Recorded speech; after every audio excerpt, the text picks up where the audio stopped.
نبی رحمت صلی اللہ علیہ وسلم کی پوری زندگی صبر، قربانی اور انسانیت سے محبت کی مثال ہے۔ آئیے چلتے ہیں ایک ایسے سفر پر جہاں پتھر ملے، زخم ملے، مگر بد دعا نہیں، صرف دعا ملی۔ یہ ہے واقعہ طائف۔ صلی اللہ علیہ وسلم جب مکہ والوں نے اسلام کی دعوت قبول نہ کی تو رسول اللہ صلی اللہ علیہ وسلم طائف روانہ ہوئے۔ امید تھی کہ وہاں کے لوگ اللہ کا پیغام قبول کریں گے۔ نبی اکرم صلی اللہ علیہ وآلہ وسلم نے نہایت حکمت اور نرمی سے طائف کے سرداروں کو دعوت دی، مگر افسوس انہوں نے مذاق بنایا اور گستاخانہ جواب دیے۔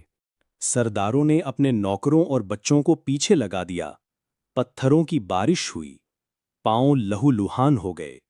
زید رضی اللہ حضور پاک کو بچانے کی کوشش کرتے رہے۔ آخر کار آپ صلی اللہ علیہ وسلم ایک باغ میں پناہ لینے پر مجبور ہوئے۔ جسم لہو لہان تھا، مگر زبان پر صرف صبر اور شکر تھا۔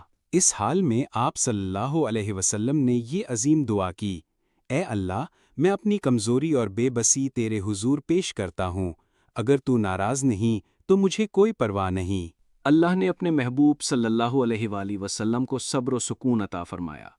یہ لمحہ تاریخ میں ہمیشہ کے لیے صبر و ہمت کی مثال بن گیا۔ واقعہ ہمیں یہ سکھاتا ہے کہ مشکل ترین حالات میں بھی صبر اور دعا کو ہاتھ سے نہ چھوڑیں۔